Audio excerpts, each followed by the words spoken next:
Okay, there we go. All right. What's up, everyone? Welcome back to another episode of the D podcast. Today, we have a very special guest with us, joining Daniel and I.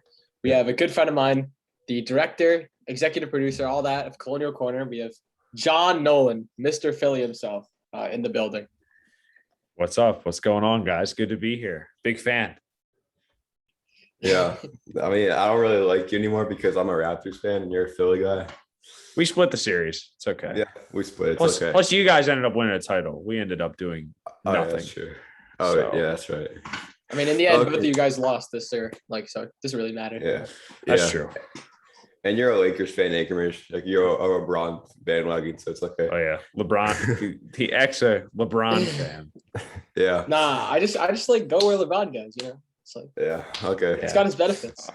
Yeah, that makes Yeah. sense.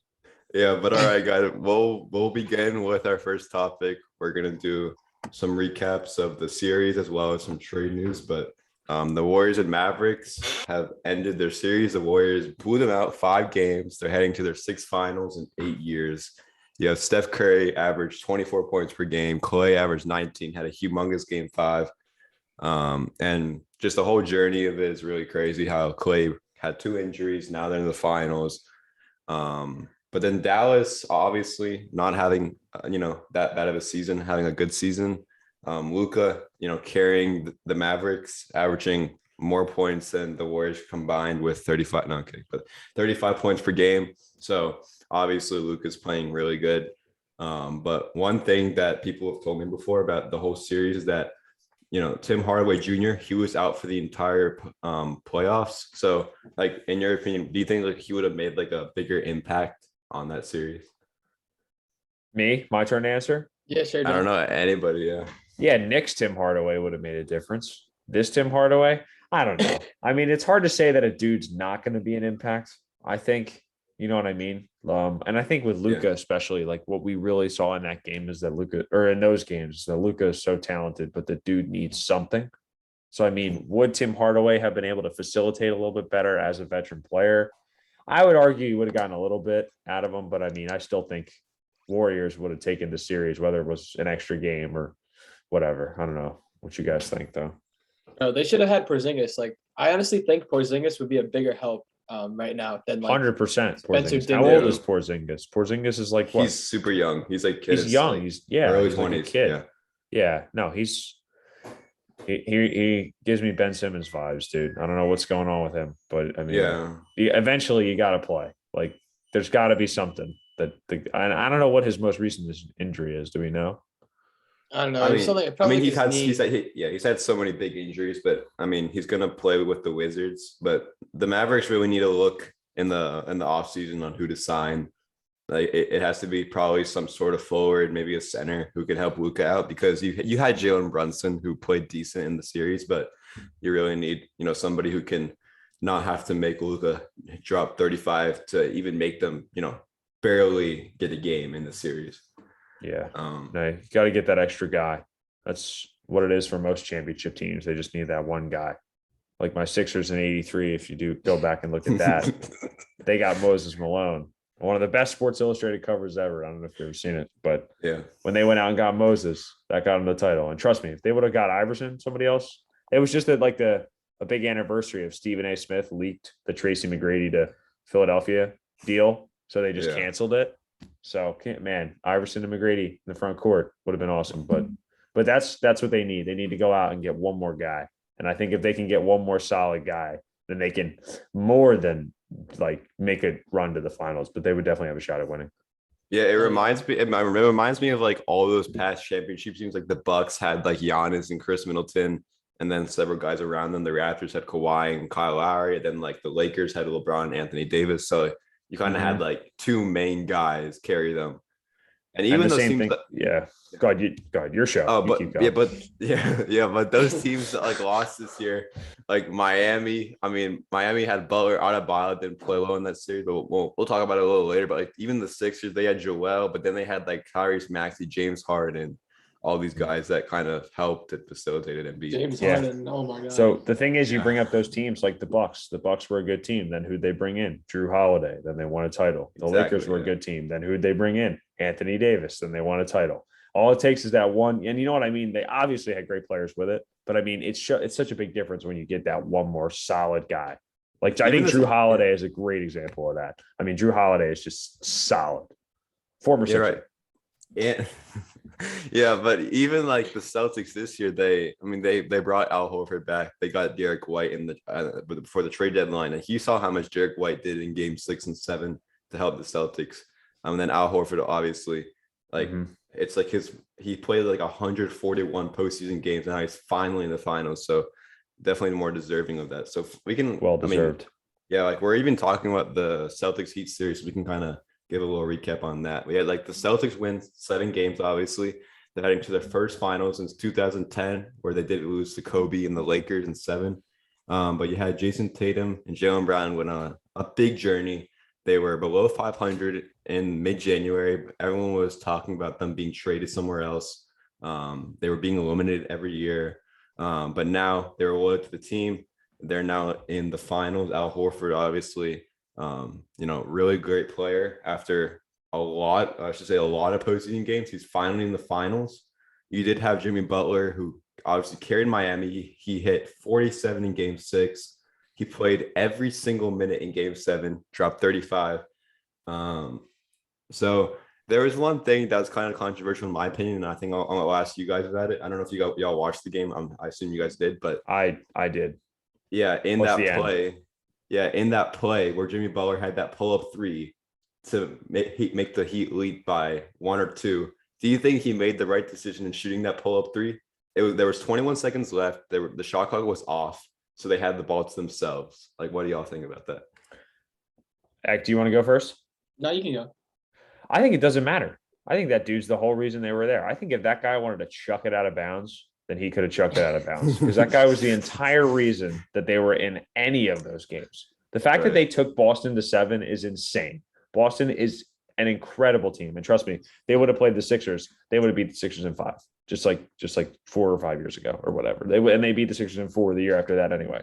So no, Boston was such a deep team. The fact that Miami was able to make such a good run on Boston, I think is accredited to Bam too, because Boston's center game has been a little bit weak, but they picked up a little bit toward the end, and it definitely showed.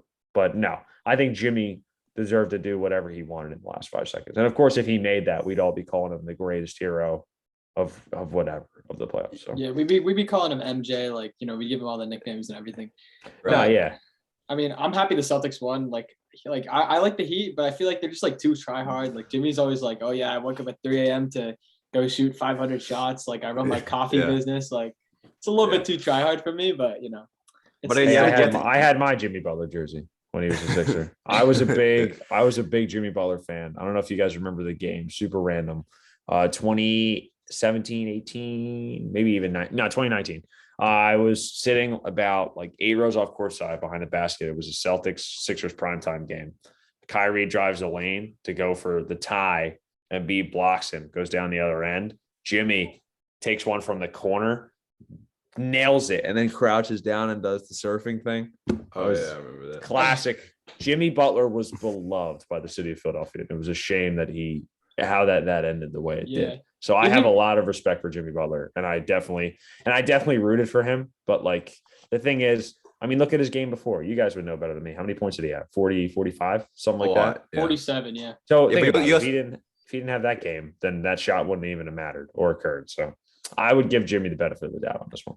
Yeah, but you have to give credit to the Heat because, they were injured, right? Yeah, Tyler Hero, 6th man of the year. He was out for 3 games in a row, and they lost 2 of those 3 games. So, I think at this point where people are talking about how teams didn't win because of their injuries, I think now everyone has to kind of realize that injuries are part of the game, right? Like the Nets last year, they were supposed to win the championship.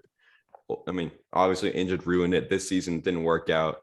Even the Celtics were slightly injured. Marcus Smart and Al Horford were out at the beginning. And then even the Warriors, the Warriors obviously had their history of injuries. And then, this year, Klay Thompson comes back, February, March. So, yeah, first time in like 800 days. Yeah, right, it was like crazy. That. Yeah, he didn't have much time. Too. Oh, yeah, Embiid was also out, yeah. Embiid was out for everything. Embiid's face was broken. Embiid had to get surgery on his finger. Yeah, did he just get surgery? He got like surgery last He week. just right? got the surgery on his finger that he wasn't going to get to the playoffs forever. I mean, the dude didn't have a right hand, for God's sakes, for half the Miami series. Yeah, and then Scotty Barnes got injured. You had Scotty Barnes was a big one in the Sixers one, yeah. Yeah, The Sixers Raptors one. Van Vliet had no like right knee that series. So I mean, at this point we can't say that, I mean, obviously, if let's just say if Scotty was there, if Van Vliet was there, and that series was still 6 games, but we don't have to talk about that. We can talk about the Nets versus the Bucks. If Kyrie and James Harden were fully healthy, they would have won. I mean, you never know, right? Because it's not like the Bucks are gonna play the same way every game, and like they're gonna change their game plan up. So it could obviously change. I would never say definitively whether they could have won or not, because obviously, I'm a Philly guy. My Eagles did it with a backup quarterback and won the Super Bowl. Nick Foles. Philly's hero, my hero. So yeah, I always say injuries are part of the game, man. And if you can win with them, that shows a championship team. That's a championship team when it's next man up. You know what I mean? And obviously, if you pick LeBron James and you lose LeBron James, it's going to be tough. But I mean, the Eagles lost an MVP quarterback and then did it. So I think it's possible, but it really shows the heart of a team when you can pull it off without your best guy or a top guy. Yeah, right. Definitely. And like, I guess kind of on the topic of the Celtics, like Celtics Warriors is our finals matchup. What are your guys' predictions for the series? Personally, for me, I'm going to go Warriors in 6. I think it's going to be clean. Yeah, same. Like somewhat close, but like Steph Curry's going to get that finals MVP this time. I have a feeling. Yeah. I've heard of like people saying Warriors in 4 or 5, but I just think people are kind of comparing the Warriors to when they were with KD. I think they're kind of thinking about that moment. But the Warriors are such a different team. They still have Curry, Thompson, Green, but Thompson is way different. You have Jordan Poole. So the Celtics they're the best defensive team in the NBA, in my opinion, or top 2, 3. So if they defend Curry, lock him up, lock all those top scorers for the Warriors, they have a legit chance. Because the way Tatum's been shooting from the 3-point range, like he's been shooting amazing. So if he plays well, doesn't have down games like he did in game 3 of the Miami series, like they have a legit chance. So I do think Warriors in 6, because I just think the Warriors have way more experience in these type of situations, like the finals, and the Celtics have 0. So I think experience will kind of tell us who's going to win. To me, for Boston to win it comes down to the big men.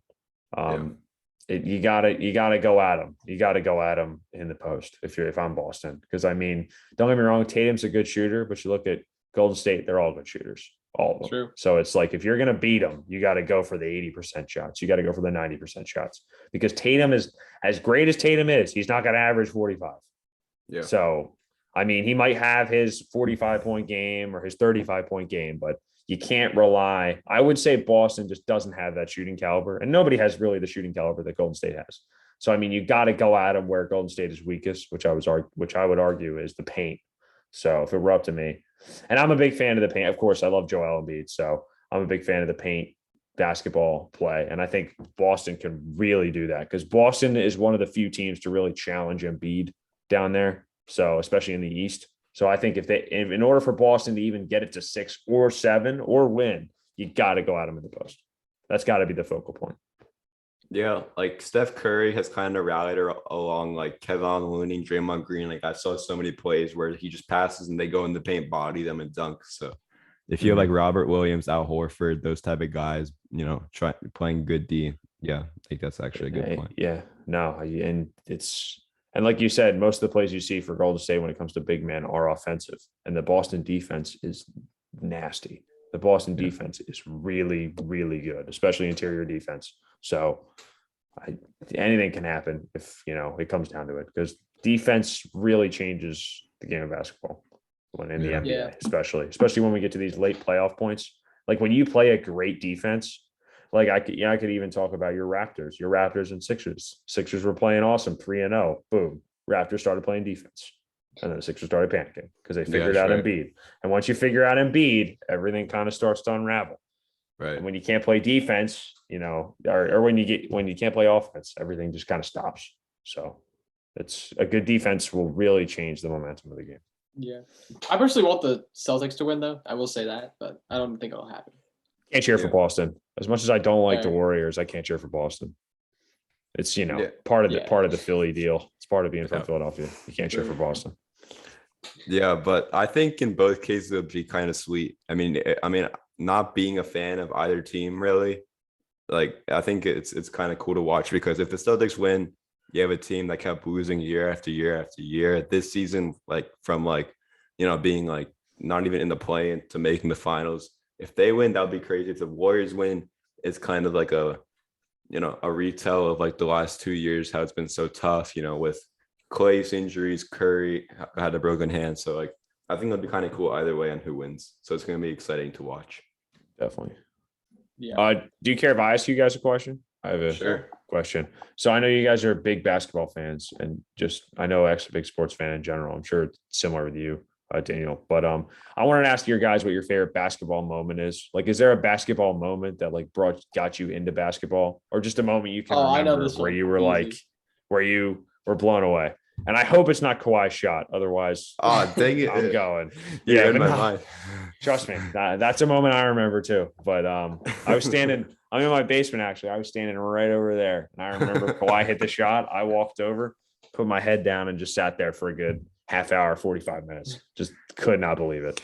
Yeah, What a series, though. What a series! If you I haven't was just- seen it, you got to go back and watch those games. That was insane. Yeah. Yeah, I was on the couch. My dad was like standing up. And I was in my living room, and then he made it. My dad started jumping up and down, and I was like so sleepy because it was so late. And he just like picked me up, and I was like, "What's happening?" Yeah. I was so confused. I was at a game that series too. I was at a game. Yeah, same. Yeah, Game.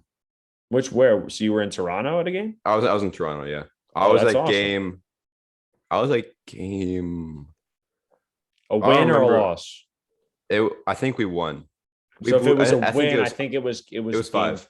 I was a game five. I was a game five when we beat you all by like 20 or something like that. Yes, because I was at game 4. The game Cool. before Joel Embiid did the windmill dunk. and Oh, went I up remember 2-1, that. That was and everybody's like, the Sixers are going. The Sixers are going. And me and my dad are like, we gotta go. We gotta go. Yeah. And then it Embiid and was so Simmons funny.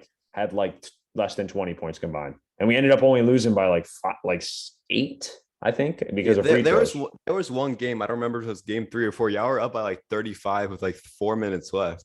We cut it down to like 13 with like 30 seconds left. That was probably 3. Yeah, Probably 3. I think that was 3. And I'm like, guys, come on, get your starters out. Like the game's not over. And our reserves were playing really good for some reason. Yeah. But speaking of the Raptors, I mean, there's some NBA trade talks, plenty so far, even though the season's not over. But the Raptors are thinking about moving OG Anunoby to the Jazz and possibly getting Rudy Gobert from the Jazz and maybe from the Trailblazers. I can imagine somebody like Yusuf Nurkic. So, I mean, personally, being a Raptors fan, I'm debating because Rudy Gobert, I mean, it's not like he's a bad player, but I don't know if he's gonna find a better home in Toronto. I mean, with Kawhi, that obviously happened with like Danny Green, that happened, but they left after a year. So I think Gobert could be one of those guys who comes in for a year, maybe we go on a deep playoff run, and then he leaves. I don't know, but OG Anunoby is such a good defensive player. So, yeah, if I were you, I wouldn't take him. I wouldn't want Gobert personally. I don't know. I just think Simmons beat him out for Rookie of the Year, or not Rookie of the Year, Defensive Player of the Year, and it was close. And I'm like, Rudy Gobert is a good player, but he played Embiid. Look up the times he's played Embiid. Embiid has had 40 on him for 35 multiple times. And I mean, I've seen other centers hold him better than I've seen, and I swear, trust me, I've been watching Joel for the last 5 or 6 years, and I've seen other centers hold him better than Gobert. And Gobert is revered to be this great defender. And don't get me wrong, he's not a bad defender, but I mean, he's not what it's cracked up to be. Also, I'm a big fan of keeping your own guys. Like, I think it's more fun to watch your guys win than to watch. Like, that's why when LeBron was saying, "Oh, is he going to come to Philly and play with Joel, or is he going to go to LA?" I was like, we don't want LeBron. We don't want LeBron to trade away everybody and bring in his guys. Like, come on, we want to win with our guys. We want to win with the Sixers. We don't want to win with the ex LeBron team. Yeah, even I would have been a Philly fan. Okay? Eck loves the all LeBron team, which is like the guys he brings everywhere. Yeah, so, even in 2019, like you had Kawhi come in, you traded away DeRozan. He spent so much time, he put so much devotion in. Like it was kind of hard for me. DeRozan was a Raptor. That was a Raptor right there. DeRozan was a Raptor, and then also in 2019 before or 2020, one of those 2 years where Giannis was signing his supermax extension to like 5 years. Like he actually thought about coming to Toronto. I'm like, I mean, it's Giannis. It would be nice to have Giannis, but trading away like probably Siakam, OG Anunoby, all those guys that are. I mean, now Siakam has shown that he can be an all-star next year and all that stuff. So I don't think we need Giannis because you have Giannis, and then you're probably not going to have good guys on the team, so you're not going to win. So like, I mean, I wouldn't complain, but I don't want Siakam to leave because Siakam is still really young. Yeah. So, Ek, what would your moment be if you had to pick a My moment? basketball moment? I know exactly. It was what the first basketball game I ever watched was? I do not. It was Game 7, 2016. First ever game. I watched that game too. That was my first ever game. So I didn't care who won, but I cried. I don't know why.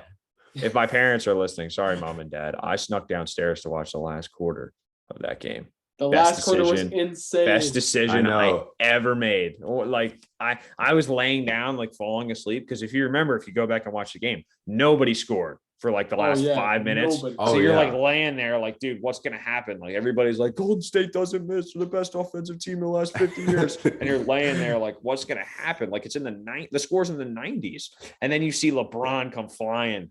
Bang! Hit the ball on the backboard, and everybody, and I literally, my eyes just opened. Blanket. I was like, oh my god! And everybody was like, we just witnessed one of the best sports moments, not only in the last 20 years, but I mean in NBA history. Like that moment is so memorable. Like when it comes to like, especially it's memorable when it's the team not that you don't like, but just that you don't really watch. You know what I mean? And I just knew that was like a moment for the ages. That was a great game.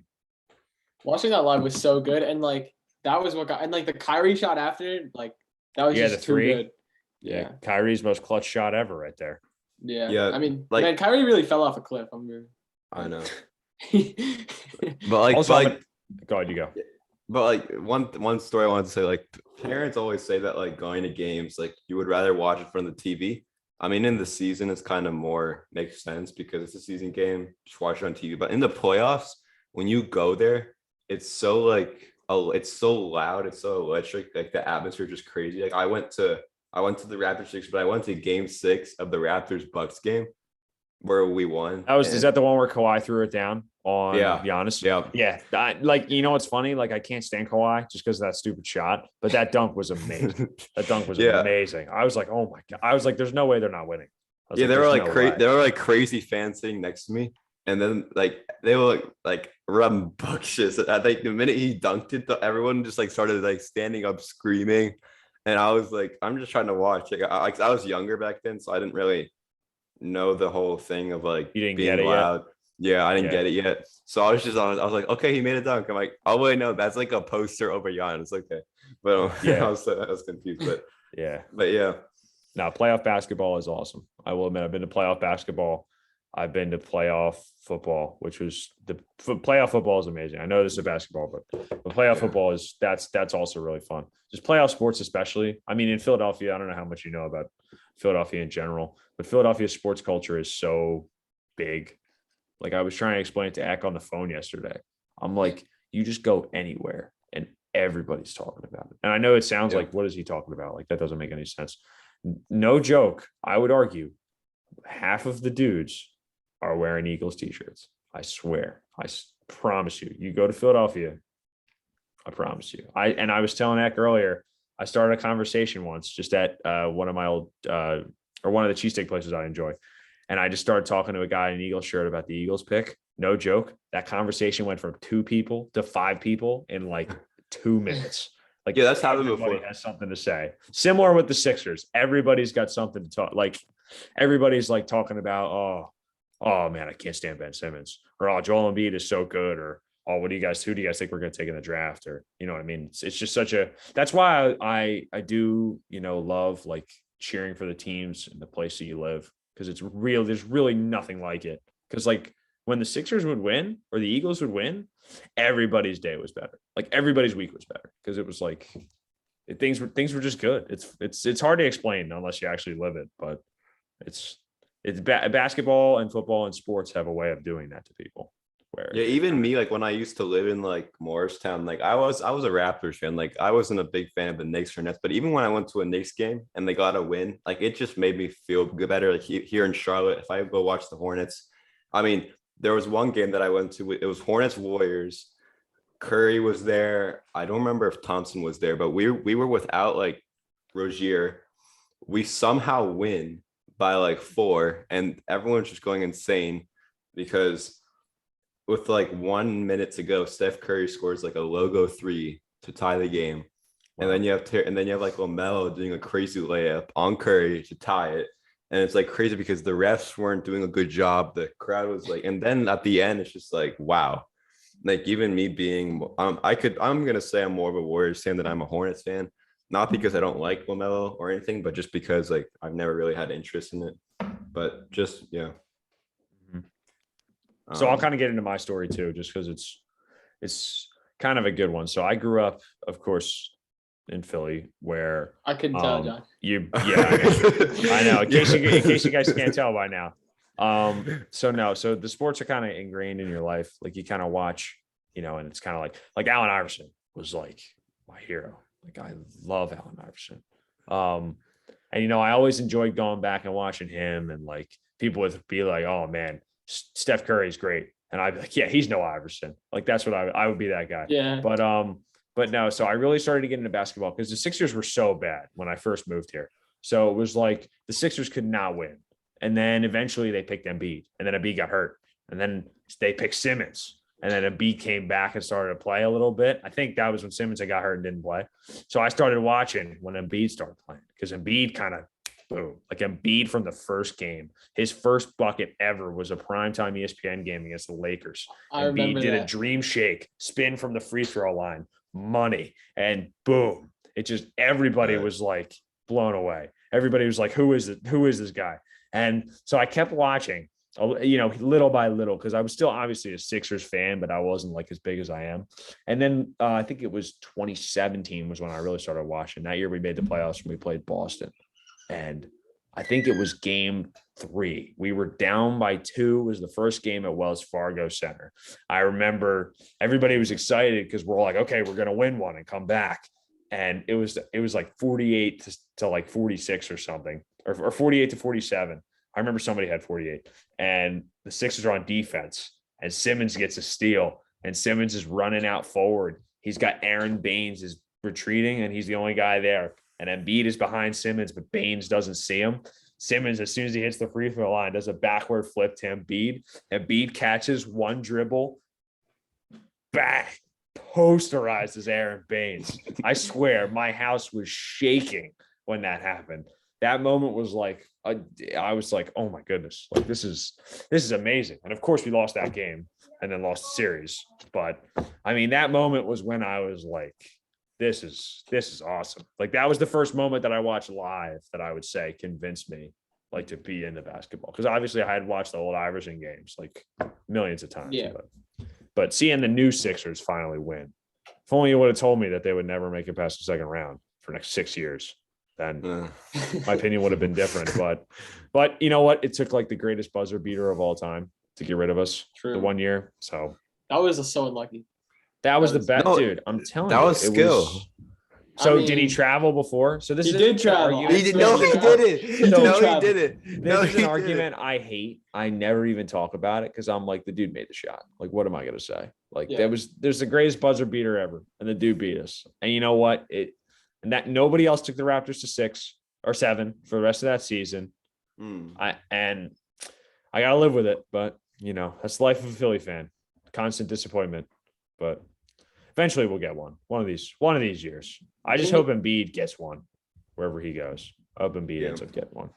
They need to trade James Harden, honestly, or like do something. Trade him beats the Raptors. That'll be good. Yeah, get Embiid over there. All right, you guys have any more questions for me? Because it might be unless you got something else. All right, I got one question. I got one. Go ahead. Yeah, sure. Okay. All right, John. One player to play with Embiid. Who would you sign this summer? All time or right now? Like right now. So to win you a championship next season, you got to win. And they got to be a free agent this year? No. It could be anyone. You could like trade James Harden, get a package. Can't be like Steph Curry. I want Give me It's Bradley Van Beal. Vliet. It's Van Vliet. I know. If I had to pick, I want Bradley Beal. Yeah, You Definitely. want I could. Bradley Beal? I can picture that. Bradley Beal's a good scorer. I feel like that's not unrealistic either, except he's signing that ridiculous contract with the Wizards. Well deserved though. Bradley Beal deserves the money. I'm surprised he's staying. Also, what happened to John Wall? Remember him? Yeah, It's on the John Wall's Rockets. like on the Rockets, and everyone's saying like trade like John Wall for Because he won't Kyrie play, Irving. right? He hasn't Yeah. played in like 2 years. But I I don't think it's remember- because I don't think it's because he doesn't want to play. Like I saw some report that like he wants to play, but he can't. I don't know Or why. they won't. Yeah, I just mean I know there's a weird situation with him. So, Right. all right, Yeah. guys, thank you so much for having me. Yeah. Hopefully for sure. next year I can come on while the Sixers are still in it.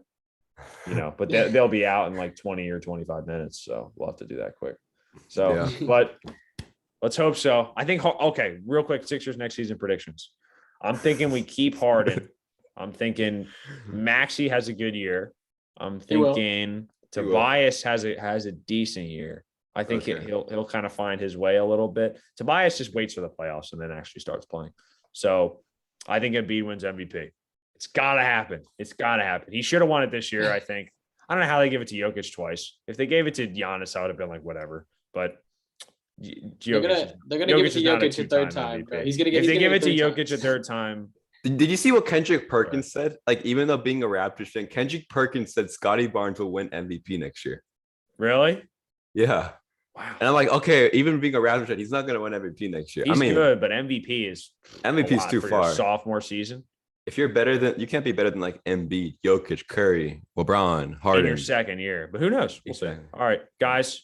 Daniel Eck, thank you guys for having me. I appreciate it. It's been fun. Good luck.